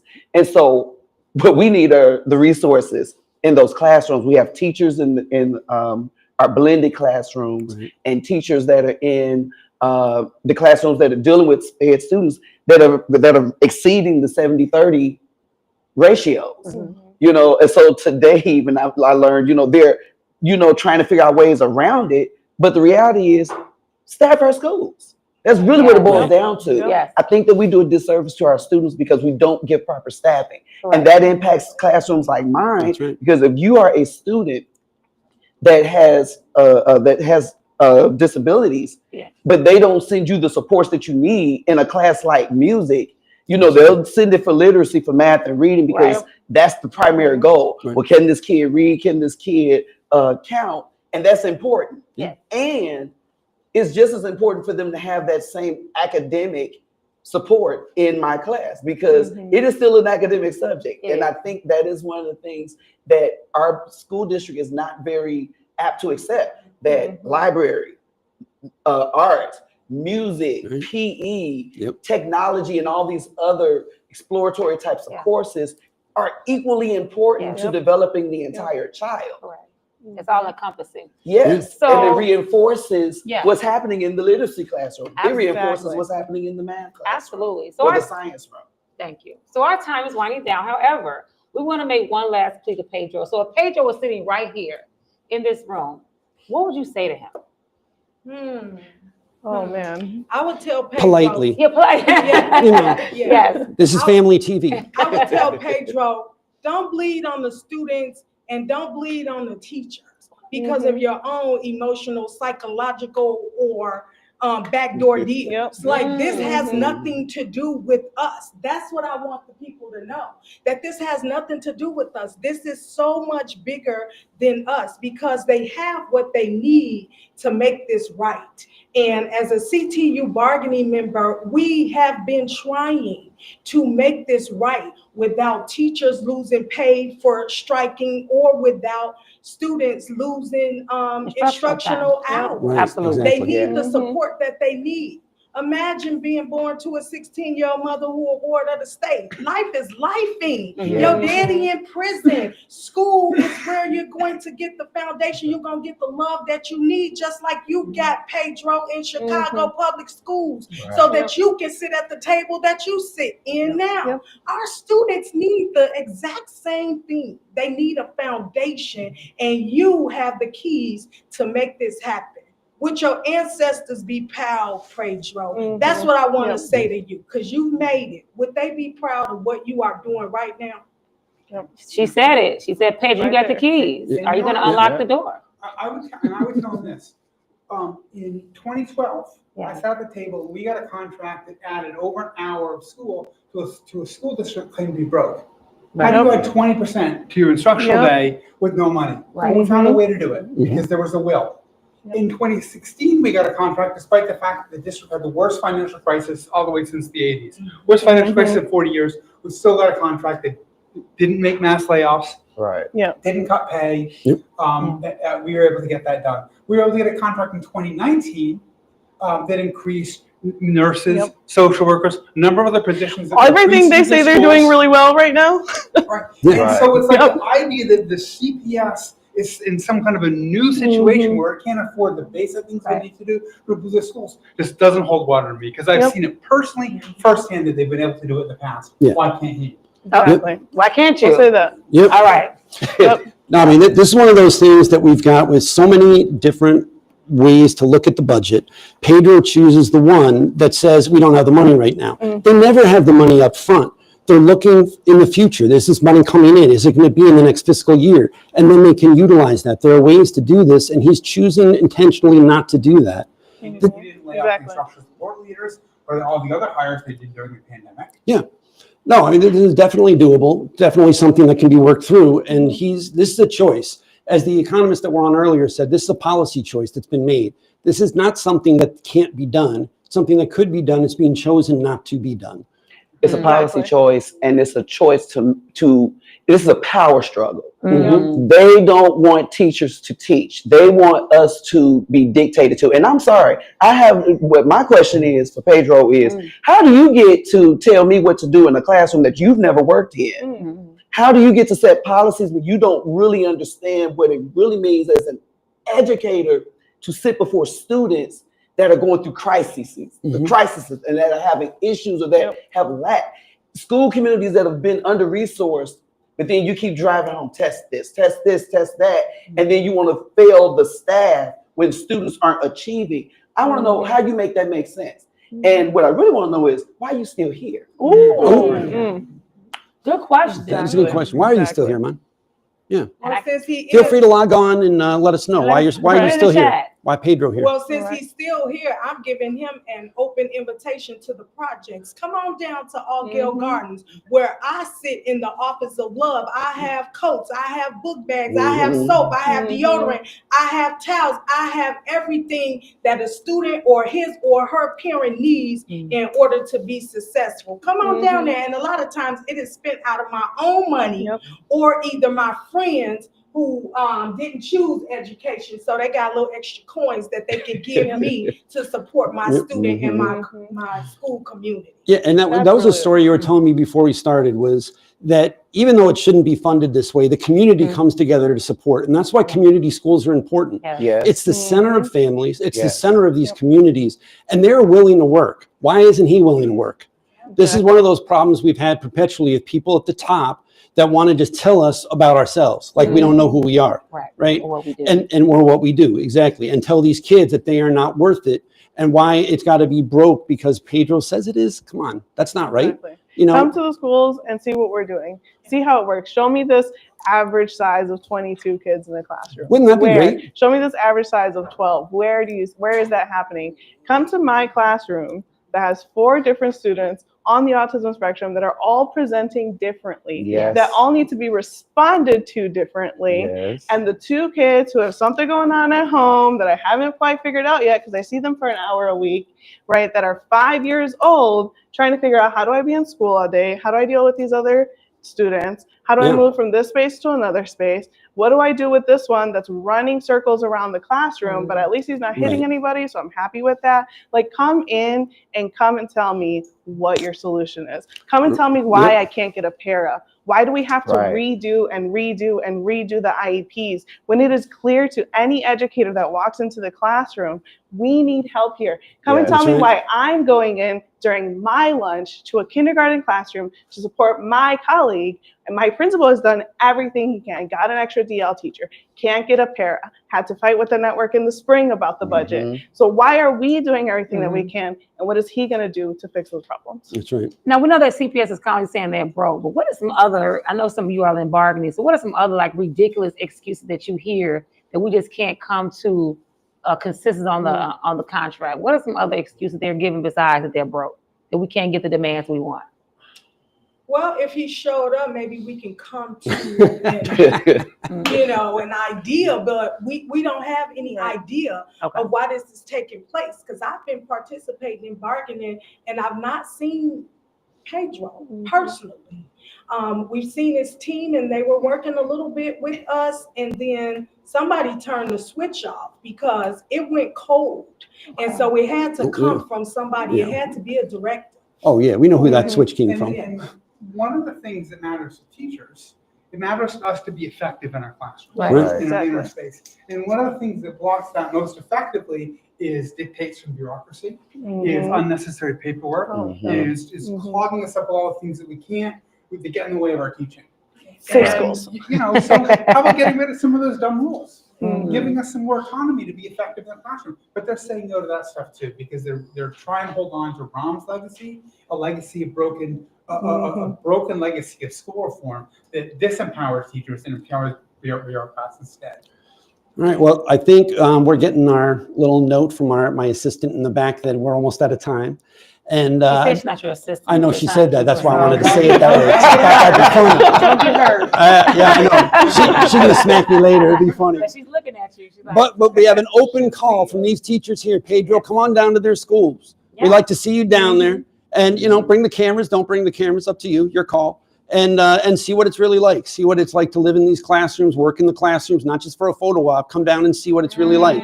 Come down and spend a day roll up those sleeves. in one of your Get schools. dirty. They're your schools. You say they are, right? Projects and ask for the donor shoes queen, because that's how I've been getting things funded. Which is sad in itself. In our school.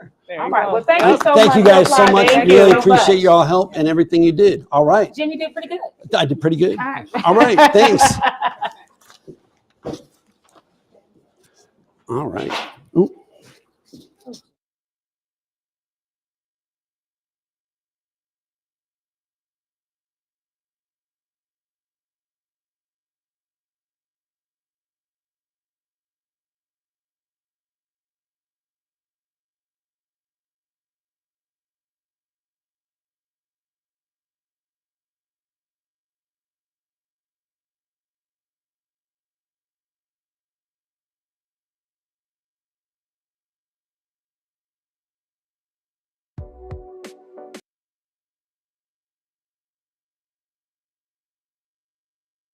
And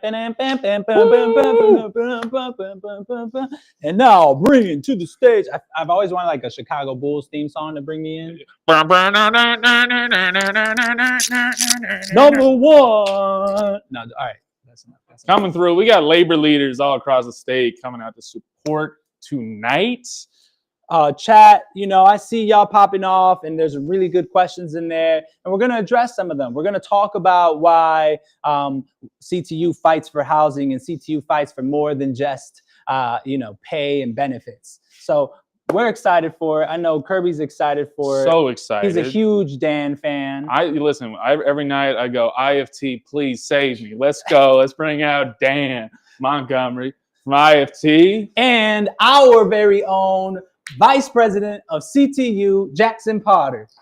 Come on down. How you doing? Man, welcome. Great to see you. Welcome. Thanks for that introduction. Thought we were going to do some percolating. Didn't believe much of it, but I appreciate it. I believe it. That's all that matters. We'll let you all sit on the couch because, I know the bones ain't the same when you sit in these old desks over here, But we're really excited to talk to both of you all, dynamic leaders in our city, in our state, at the nation level. And the chat wants to know, why do unions fight for housing, or why do we fight for housing and not just pay and benefits? Kirby, what do you think?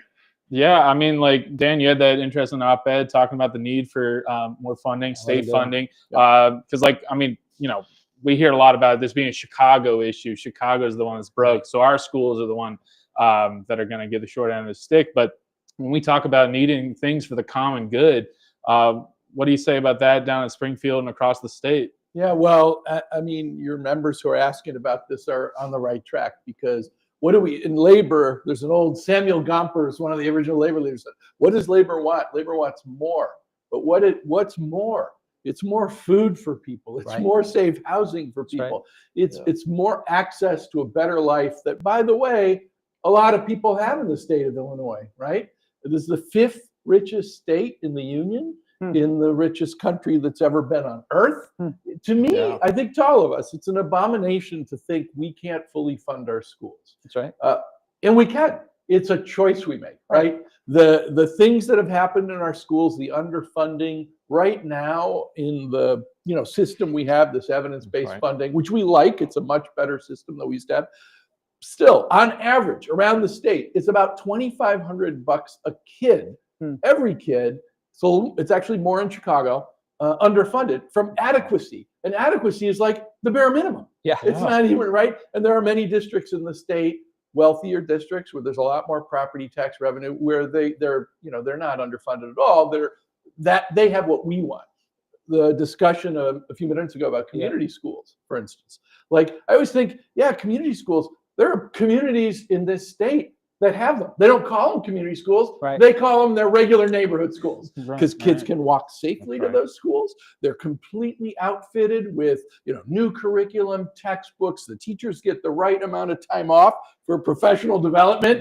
Yep. They've got sports teams. They've got every band, theater, club, all that stuff. That's what we want. I'm a Chicago resident. That's what I want for every kid in this city. It's what we all want for every kid in the city. We can do it, but there's got to be the will to do it. Do they That's have this right. thing called librarians in these places? Librarians in every library, like more than one, even in schools, social workers, psychologists, you know, yes. And that's why community schools, I think, are really beautiful, because it's like we're gonna endeavor to make sure every community has those. I've toured some of them in that you guys, thanks to your contract demands, by the way, have in the city now. And they're wonderful. They're beautiful. Everybody would want their kid to go there. And talking about will, Dan, Jackson, you know, a lot of people are curious. I'll put it that way, because, you know, they put it differently, but they're really curious. Why does CTU fight for housing? Why don't we just focus on pay and benefits, right? Isn't that the only thing unions are supposed to do? Yeah, I mean, I think it's important for people to recognize we in Chicago experienced the greatest school closings in American history, almost exclusively in the Black community, but only because they were able to destroy the greatest amount of public housing in the country's history just a few years prior. And so our students, almost exclusively Black and brown, you know, have really high rates of living in temporary situations. We have well over 20,000 CPS students. And as one of our members said, how do you do homework without a home? Yeah, right. Yeah, and homelessness, by the way, it happens all over the state. You know, I was just looking, Peoria, 3% of their kids are homeless. Like, how do we tolerate one homeless child in the richest country the globe has ever seen? It's unthinkable. And the scope and the numbers here, because you have the biggest school system in the state, one of the biggest in the country, that I'm not sure the exact percentage, if it's 3, 2, 4% in Chicago, but that's a ton of kids. That's thousands and thousands of kids. It's unacceptable. Dan, you're bringing up something really, like that line you said earlier about will, right? It made me think about CPS's line on austerity, right? And how it's always this argument of like, you guys just want more. We can't do that. The money's not there, right? How do we, you brought up Peoria, Jackson, how do we like combat that? How do we talk, like tell the chat, like the real talk when it comes to that? I mean, Elon Musk could pay his fair share. You know, I think he owns more than half the world. Elon. Well, I think you Elon, hit it you're there. watching. It was like you just slipped in that. Elon Musk, it kind of buries the lead, but you said fair share, and that's it, right? If so, let's just say there was like overnight, the EBF was fully funded. Okay, we're 2-point-some billion away from that statewide. But you know what that would mean in Chicago? $750 million, $750 million, more or less, immediately in the budget for Chicago schools. And that's endeavor. We have a broken tax system in the state, also the country, I would say, but we have what's called a structural deficit. Even when the economy is good, the state does not have enough revenue to fund its regular things. So we all got to work on that. You know, there's a lot of things always going on, Trump coming in, you know, elections, whatever, but we have got to focus. The IFT is doing it this year. I know CTU is. We're trying to get a coalition together around labor and other groups to say, we've got to have revenue. We've got to have revenue. And thanks for bringing that up, Dan, because January 20th, Trump has said Chicago is ground zero. It's, you know, target number one. What are we going to do, Jackson, Dan? What are we going to do to defend our students? What's the best thing that we got at our disposal that we can use to defend our students, our families, our members? Yeah. You want to take that? Well, I mean, I'll start, but, you know, get in where you fit in, Dan. We know a higher percentage of Chicago students are homeless than any other district in the state. A higher number of students are English language learners, are undocumented, are Black in this district, and impoverished. And so when Trump says, I'm going to engage in a mass deportation attack on this city, we should know that we are the only ones standing in the way. And so that's why we want a contract that, emblazons sanctuary language and prohibits ICE from entering. It's why we need things like housing supports. It's why we're saying LGBTQIA rights and protections are memorialized in an agreement. I mean, wouldn't you agree? Yeah, totally. I mean, on election night, my first thought was of our LGBTQ and trans kids and our kids from immigrant families. Those are the most at risk right now. In the first Trump, term, we did a lot of work as union to make sure our members knew. And I heard people talking about this earlier today. You have to have a judicial warrant to get in our school. There's things we can do legally and rightly to protect our kids. We've got to do it. It's just unthinkable that we have a U.S. president that is threatening children, but that's the fact of the matter. And I just got to say again, one of the things I'm proudest of to be associated with CTU as part of IFT in our world is that you think that CTU members have put their blood, sweat, and tears, their livelihoods on the line time and again to do things like we're going to bargain for those kinds of protections because that's what our children need. Thank you both. We're moving on to our next guest, but I want to thank the work that you all have done because without you all, we're not getting the contracts, the legal language, the legal documents that can protect us from the tyranny of a presidency like Trump. So appreciate both of you and all the work that you do every single day. Appreciate you. No, thank you. Thanks for coming out. Academic freedom too. Thanks. Yep. Thank you.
Yeah, I'm here. Hi. Okay. I'm looking right here. Hi, Cecily Meyer Cruz. How are you? I'm doing well. Thank you. Our UTLA president, and we are so glad that you are on the show. Thank you for coming. Yes. So before we come, I have been told to give our CEO, Pedro, the Golden Globe Award for the most money in PR spending, saying he mastered the spin, but not the solution. So Pedro, this is for you. So you can get it when you go home. All right. So Cecily, talk to us about UTLA and the things that you all currently going through and things that we in Chicago can learn from you. Yes. I think the what I'd like to say to all of y'all CTU family is that you can win. Just because the boss, Pedro, says you can't, let me tell you, it's actually possible, right? They say it's impossible, but it's possible. And I think what I wanted to share, I mean, I'm sure folks are watching footage and my phone is ringing because LA is on fire at this moment. So I want to, I know there are CTU folks that have family here in Los Angeles, and I want to make sure that I am extending grace, mercy, patience. But I have no patience for our superintendent who has acted like an absolute coward in the most crucial time, which is close the schools. When we talk about compassion and we talk about health of our students, y'all, just talked about why we don't just fight for bread and butter issues, right? Correct. We talk about bargaining for the common good. We talk about those type of historic victories like sustainable community schools, things that we have won. We talk about housing justice. We talk about environmental justice, especially in our most marginalized, impoverished communities for our Black and brown babies. Those things matter. And your CEO is not getting it right. And I guess he has a twin here in LA because he's not getting it right either. So I'll shout him out. He can get the Golden Globe for being a coward today. Oh, wow. Okay, we got an extra one. We got one to give you. Yep. Okay, so Superintendent Alberto Carvalho, just skirting his duties to actually lead in right now in this time. So I just wanted to put that out there to really talk about that we can win.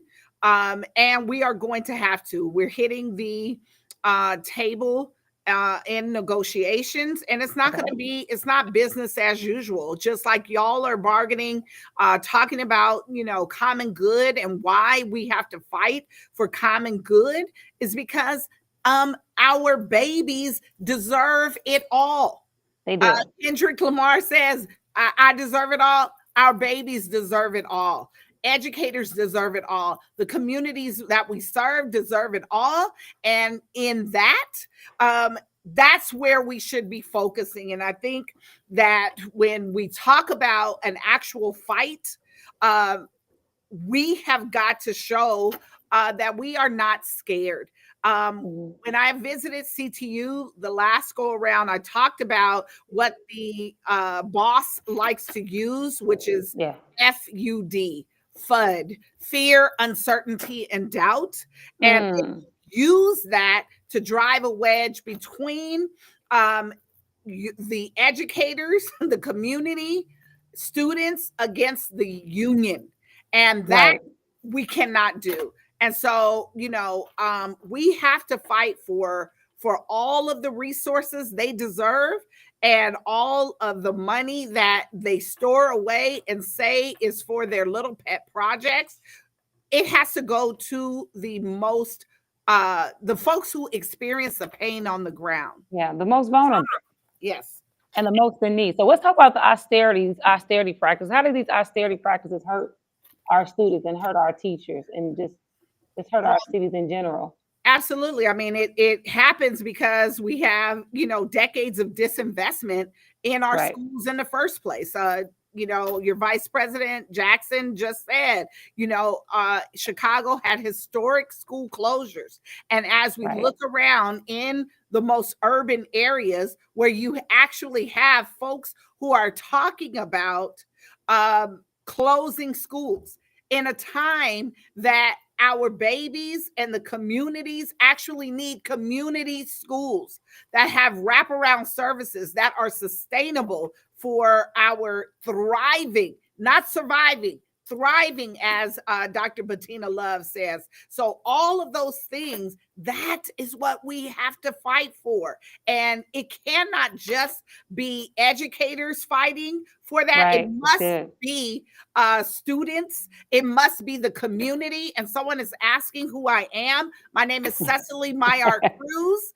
I am the president of United Teachers Los Angeles, standing 10 toes down with 38,000 members and standing with CTU.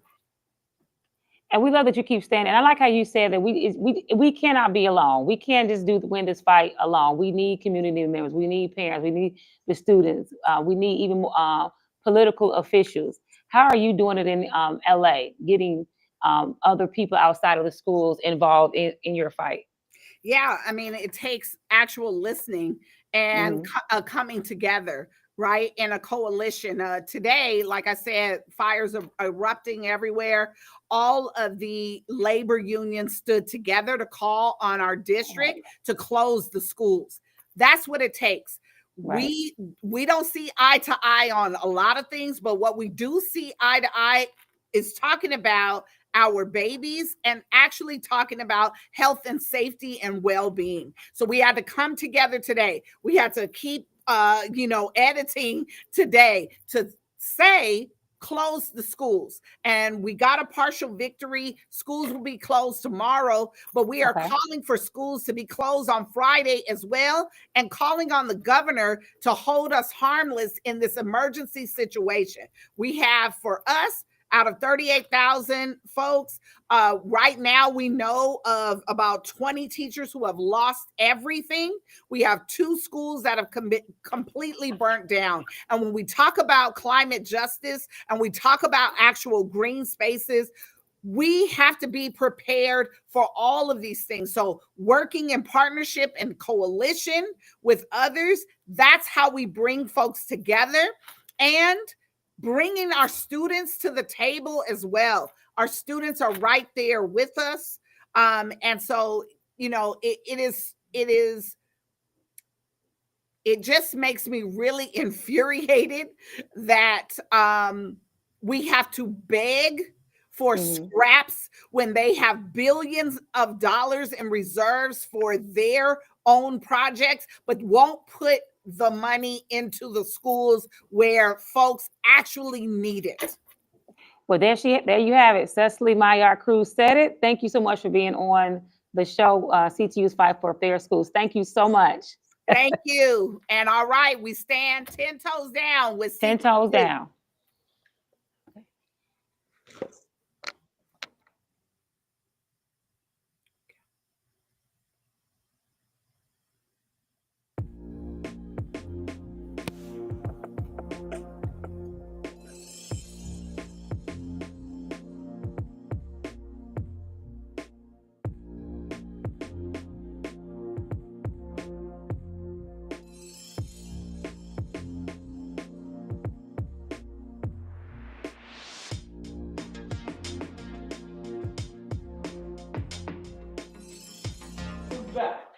So, Kirby, we've had a lot of people already come up. Let's keep up with the report card, because grades are due. Otherwise, teachers will get penalized, and we don't want that. So, in terms of his bilingual support, what grade are you giving? It's hard to believe there's anything worse than an F, but let's throw like 3 Fs on there. That's Woo.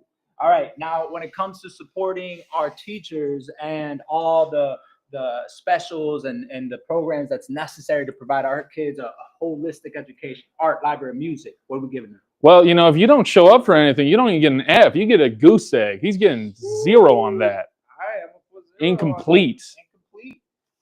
When it comes to communication with labor, what are we giving him? Well, he doesn't show up to the bargaining table. He stiff walls us everywhere, so that's an F.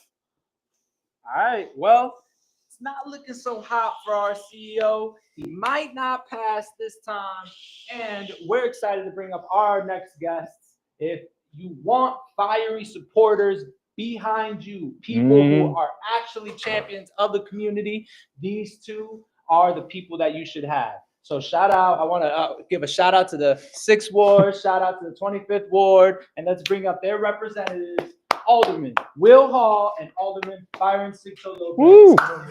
Welcome aboard. Welcome. Thanks for being with us. Yeah. And we Thanks, Alder. all the fight that you all have done since day one. I love this red couch. Hey man, we keep it in theme. Yeah. You know what I'm saying? Passion. This is the real red on this side. that part. But speaking of red and the other side of red, we had some breaking news today coming out of City Council. Some of your colleagues, specifically Alderman Raymond Lopez and Alderwoman Savannah Tavares, decided to file an amendment to our sanctuary city ordinance, to our welcoming city ordinance. They'd like to throw an alley-oop to Trump so that he can deport our families and our undocumented people. So Alderman Byron Sixto Lopez, I'm gonna start with you. How do you take that? Well, I think, and thank you very much for organizing this so that people can be informed about what's really going on in our city, in city council, and CPS. I want to thank also Alderman Hall too for being always a champion of justice and true partnership.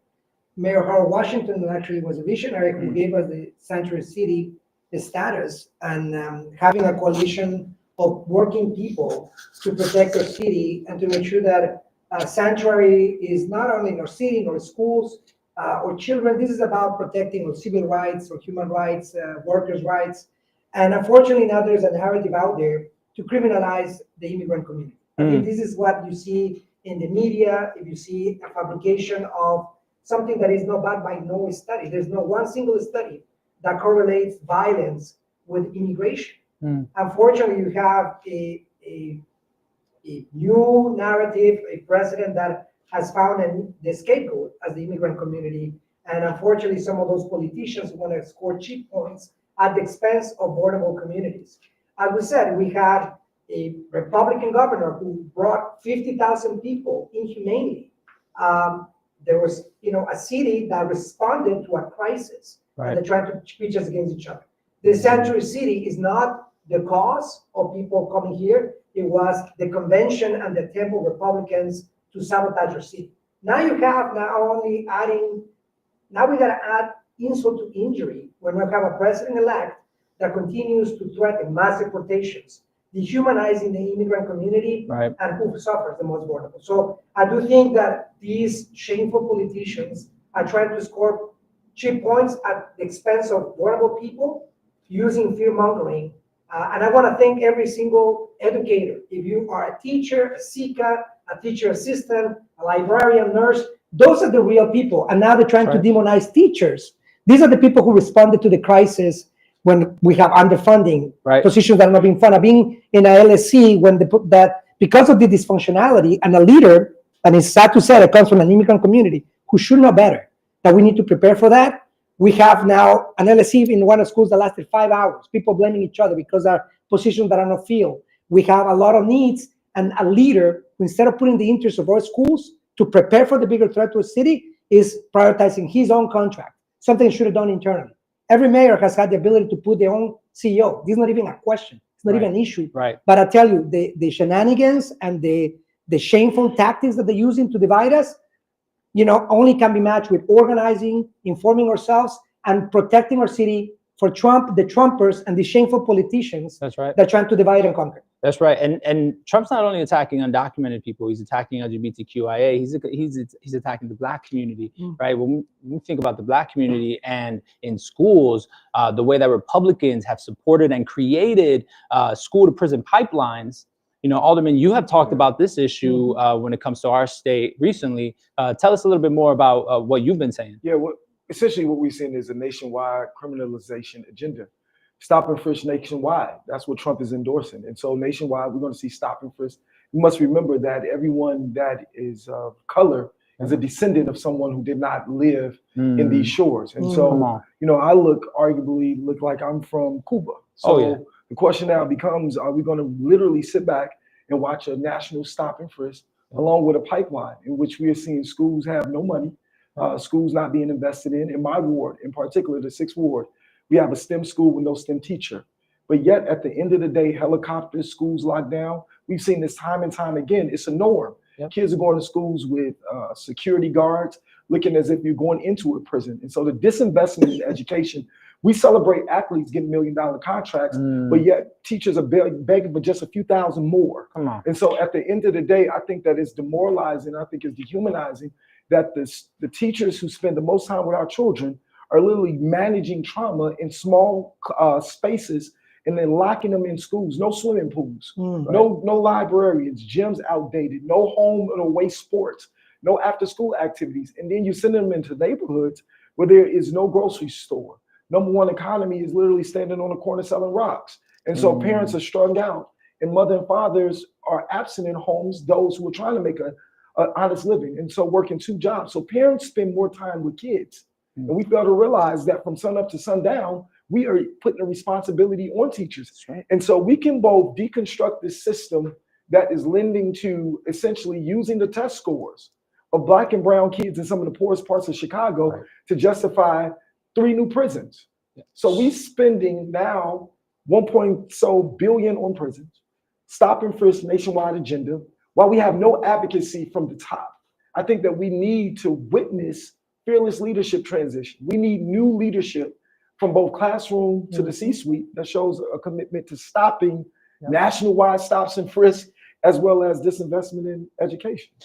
And we're getting to the end of our segment already, but what I will do, and I won't let us go on without doing, is to give both of you men your flowers, because now in this day and age, you need political will, you need courage, you know what I'm saying? You need what we call ganas, you know, to really stand in the fire. And we want to appreciate you all from our union, from our educators, our membership. Thank you all so much for your willingness to stand in the fire. Appreciate you both. Man. We just getting started. Man. Hey, I love it. Yo, thank you. Absolutely. Thanks for coming. No doubt. Now, what grades are we giving? Oh, I mean, how we feeling? For courage and will? Man, you is beneath the F. Woo! You. Undecided. Unacceptable. Unacceptable. Yeah.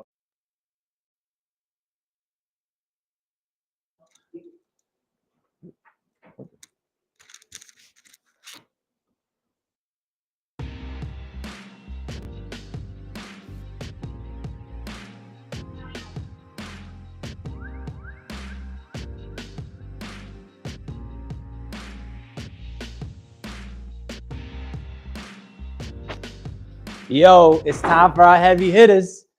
If you haven't seen them, you should go see them, because as a teacher, you know, there's nothing better than having someone that can break it down so easily for us. You know what I'm saying, Kirby? Yeah, Dilla brings it to the people. I see him on my TikTok every other video. He brings it to the people. He knows how to break it down. So excited to have him here. So with that, let's bring up our next guest, Dilla. Rocking the South Side today, baby. What's up, man? How you doing? Hey, welcome in.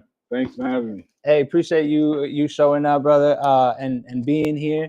You know, as a teacher, man, I'm an admirer of your work and the way you break things down for us. You know, and I was just telling Kirby earlier, like, I hope to one day just have one name as how people refer to me, because that's how I know I made it. You know what I'm saying? So I appreciate you being here, man. Seriously. My aunt, who never ever calls me Dilla, just called me Dilla the other day, and I was like, "Who's she talking to?" They really let me know I'm doing something right. That's how you know, right? You're right. You've made it when Aunt calls you by your by your name. Yeah, man. So Dilla, having you here, man, we gotta have you spit some knowledge, spit some bars on the history behind, you know, the fights within our public school system. Yeah, and it's been, sadly, you know, maybe as long as we've had a public school system in Chicago, there have been fights on behalf of the students, and primarily coming from the teachers. Yeah. I was recently on WVON and also on WVEZ. And one of the questions was, what was one of the most historic years for Chicago? And the first answer I gave him was 1919 because of the race riot, but the second one was 1963.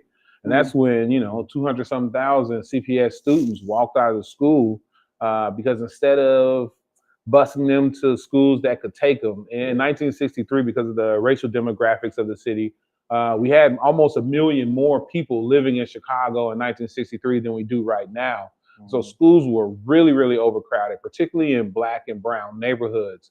Schools on the north side had enough room for those students to maybe bus or transfer or take the train or whatever, so that teachers on the south and west side aren't dealing with 40 students per class. And instead of allowing that to happen, the then superintendent, gentleman by the last name of Wilson, decided to have Willis wagons. And so instead of allowing kids to go to schools where they could actually learn something, they put trailers on the back of schools, and those trailers initially didn't have heat, didn't have air conditioning. And so in the winter, kids are learning with coats on, and in the summer, they're basically in there cooking. And tired of that happening to them, in conjunction with the Chicago Teachers Union, 200,000 students in Chicago walked out in protest.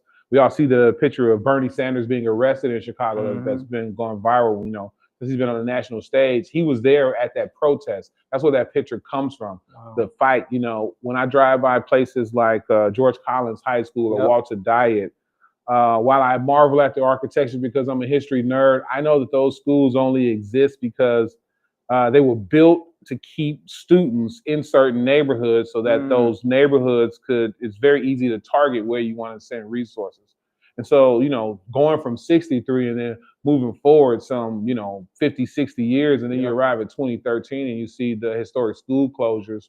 And what has that done to schools? The example I give all the time on my tours is how, if you just look at the stats, not just the scores went down when we closed down those schools, not just the stress on the teachers, but if you look at the crime rates, we were, for the first time ever, lowering the murder rate in Chicago year over year over year until we made that decision. And what folks don't necessarily pay attention to is that neighborhood schools have anchoring people who your auntie went there, your grandma went there. And so the two freshman kids get into a fight, you know, somebody comes up to that neighborhood school, they went to school together. So they're able to squash that beef, right? But then also there can be a call to a call of action to alumnus, right? Who went to those neighborhood schools.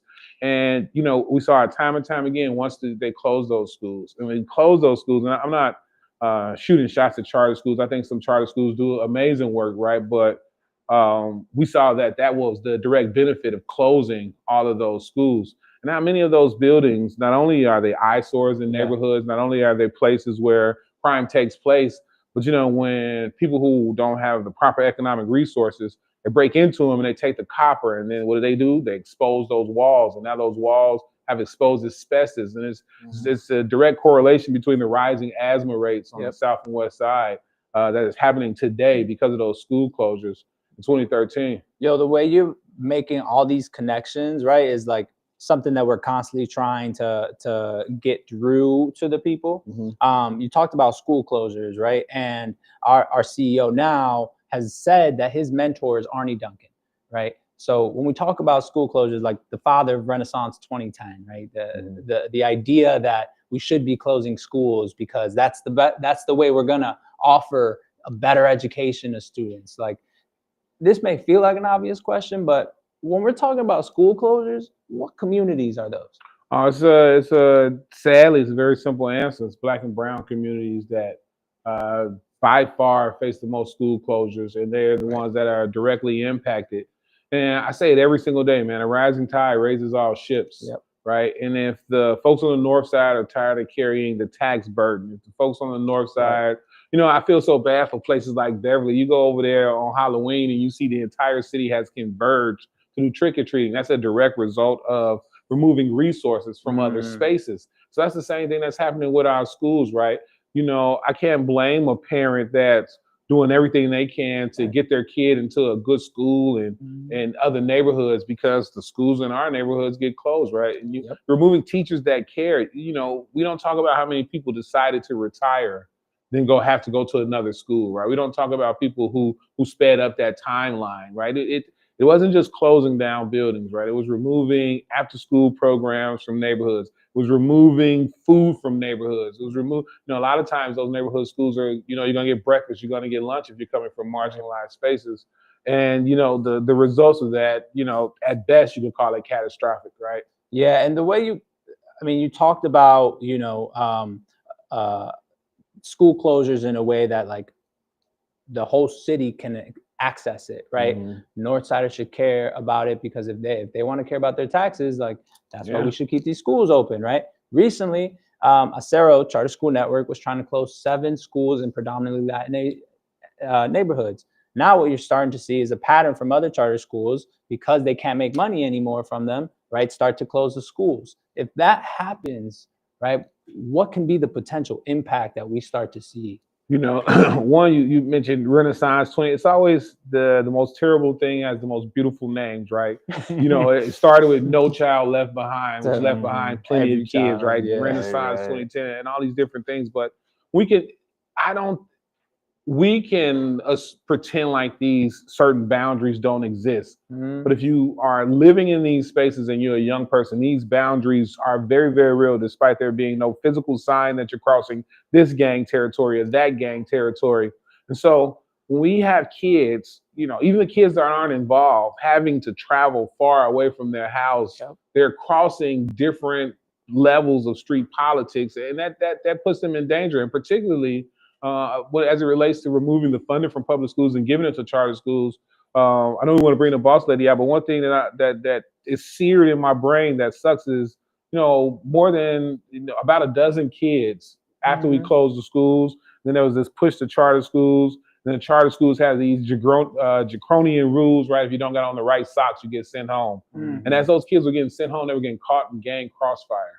Like, that's how serious closing schools down in neighborhoods, right? It's not just some dollar. It's not that you don't want, like, what's the cost? What's the human cost, right? How much can you put what kind of dollar amount can you put on a human life, right? So whatever you think you're saving by closing these neighborhood schools, because there may not be, hundreds of kids there, right? You're creating more problems for the city. How much money do we spend in police overtime? Because now the police have to, have a dragnet of a bigger space, right? As opposed to just having this targeted thing, right? As much as we didn't like Hubbard or Calumet or any of these schools that we ended up closing, they really made a huge impact on our neighborhoods, and we're feeling right now today, 11 years later, that they're gone. So hold right there, Dilla, because I gotta bring up our next guest, because the way you're spitting history, like, this is her thing, right? And so it's our honor, it's really my honor to bring up mentor, friend, the president to our union, Stacey Davis Gates, who's gonna come up in a second. And I'm excited to see, like, you all talk about the historical impact of school closures and how that has trickled into everything, into our neighborhoods. But also, man, like, the way that that teachers now have been kind of demonized, right? The way you all are talking about the education, man, like, that's what we need. So without further ado, our president, Stacey Davis Gates. Hey, thank you for being here. Oh, my pleasure. And I think y'all was dancing or something. yeah, we're actually gonna try something different, because No, I don't dance. Oh no, okay. Sit down, get No, started. but what we will say is, this is actually, we thought it'd be super dope if Dilla and you chop it up privately right here, and Dilla can ask some questions, and you all have like a privately, but like thousands of people. Yeah. So me and Kirby are gonna be on the side over here while y'all do your thing. Where you want us? Here's fine? Yeah, right there is good. Right there is good. Good to see you again. Dude, this is wonderful. Look at CTU coming up in the world. This is wonderful. Yeah, I'm gonna borrow this couch when we're done. Yeah, this is cool. It ain't that comfortable though, so you can borrow it. Right on. Well, one, thank you guys for having me. I'm very honored to be here with you, and appreciate all that you're doing on behalf of our students. I guess I will start with, why do you think that there's such a pushback on empowering the very people that we need to educate and motivate our youth? I had the fortune to speak at a number of breakfasts during the DNC. And every time I introduced myself, I said, I'm the byproduct of when we get it right, right? I'm sitting here today with the successful social media business and tour business because I had teachers who cared, had access to extracurriculars. I had access to, being in plays and learning real history and that sort of thing. Why is there such a pushback in empowering the folks who can empower the next generation? Well, because if your example becomes our norm, then you don't have the prison industrial complex. If your story becomes our norm, you don't have people who will be accepting low wage positions. If your story becomes our norm, you revolutionize the way in which Black men are viewed and revered and treated, supported, and loved in our society. That example challenges the status quo of white supremacy, and that you don't get to be devalued anymore. Educators are real clear about their why. I've never met an educator whose why wasn't, I wanted to change the world, I want to impact the lives of young people, I want to make sure that school is joyful, fun, engaging. critical, thought-provoking. And when you have the components of all of those things, then perhaps Kamala Harris is the president of the United States of America, because you are giving our young people an opportunity to engage in the world civically and critically. That's why your example is important. One, thank you very much. I guess my next question is, I'm a parent of CPS kids, very proudly. I'm the dad that when I see other students don't have, we send extra, I buy 30 Scullies and sets of gloves and scarves every year. But I'm a person that's always seeking the truth. How can parents access information via CTU to actually seek the truth about what teachers are seeking, right? Particularly during times like this where there's contract negotiations and this or that, right? As I understand it, a lot of times your everyday teacher doesn't have access to the press, whereas the folks in charge may have access to the press. So a particular narrative, every single time we're at this stage, the narrative is that the teachers are greedy and they're getting enough, and they're comparing their salaries to a low wage worker, right? And that's not apples for apples. How can parents empower themselves to get the accurate information about what teachers are seeking in these moments? That's a great question. Number one, our members are parents. So we have nearly 30,000 members, and the vast majority of them are your neighbors here in all 77 neighborhoods.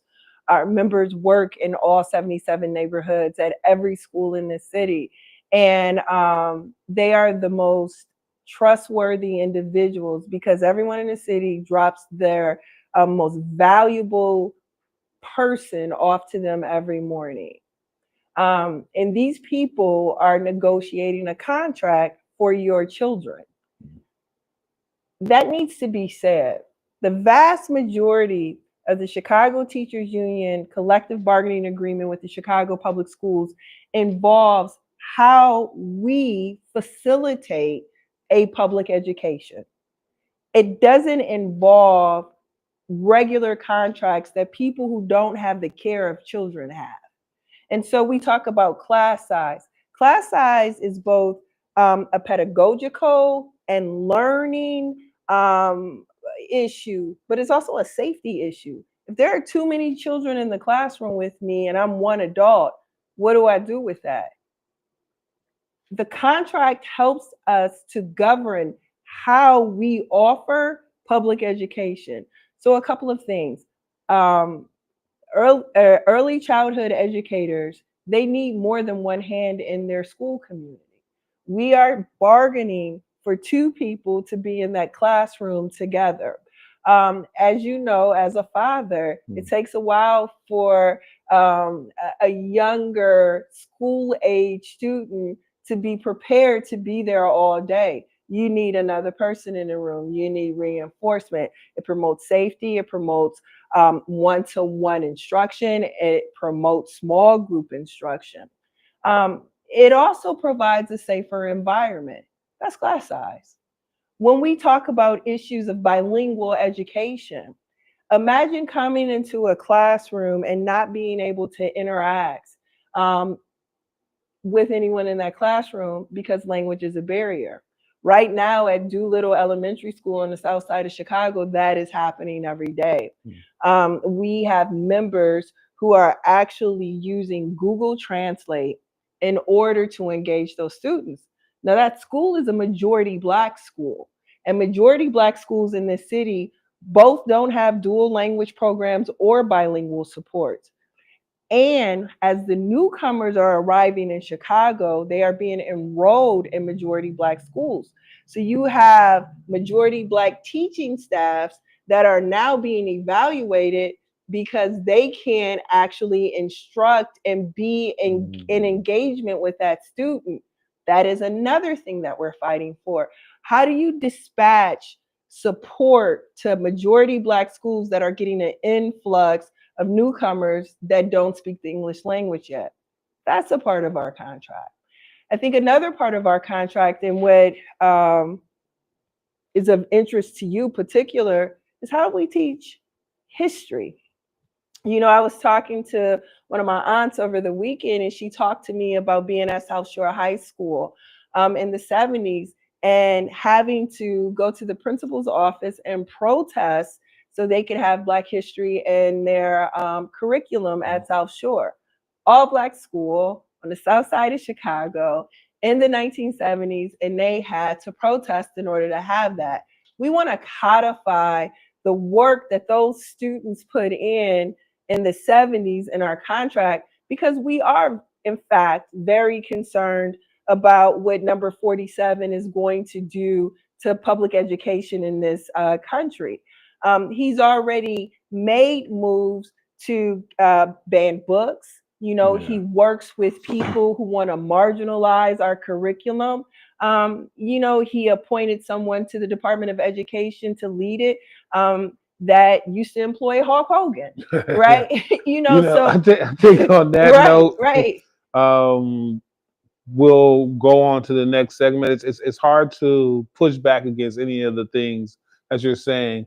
I would encourage those who are streaming live, those who are parents and CPS to, you know, have community with your neighbors, right? And when you hear certain things coming out about this contract negotiation and what's really involved, to your point, we all live on a block or the next block over from a teacher, and those should be the people that we seek. Well, even to have better those than conversations. that. How many people in your family are teachers? How many people in your family work for CPS? Right. You understand what I'm saying? CPS is the second largest employer in the city of Chicago behind the federal government.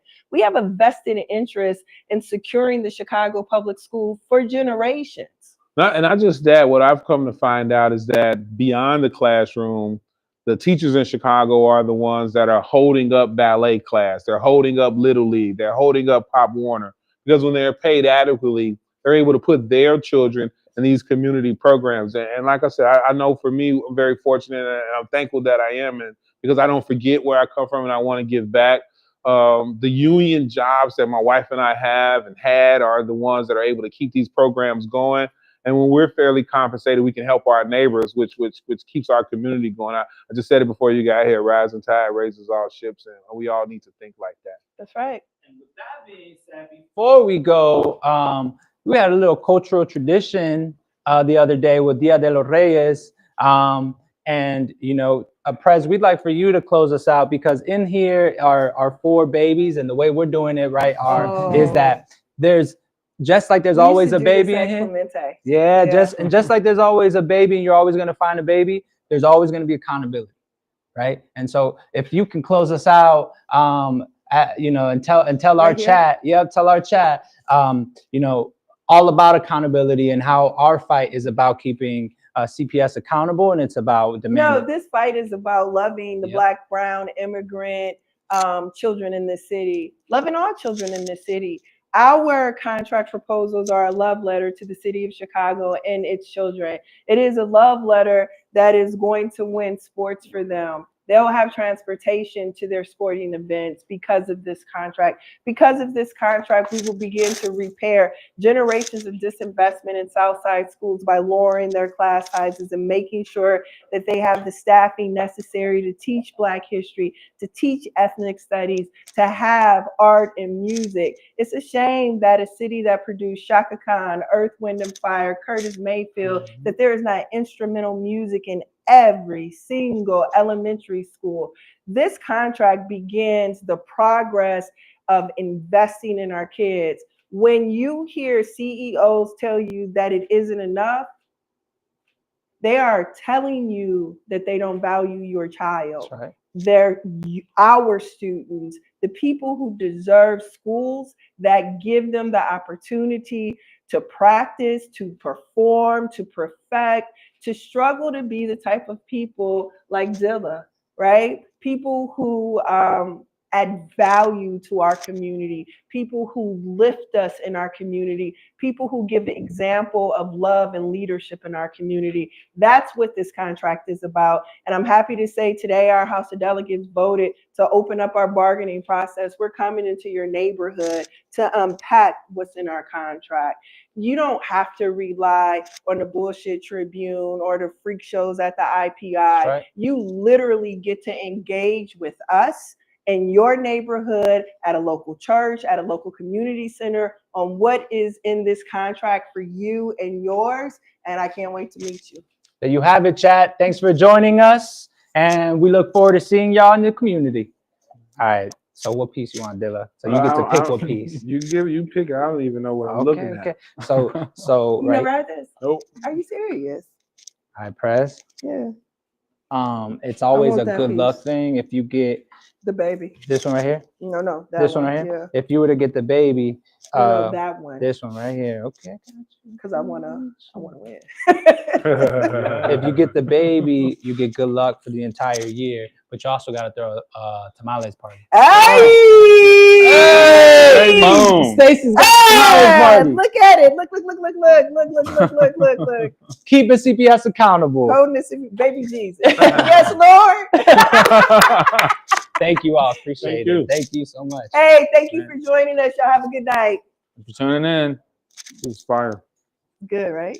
Thanks, Dude, man. I knew it was gonna be in there.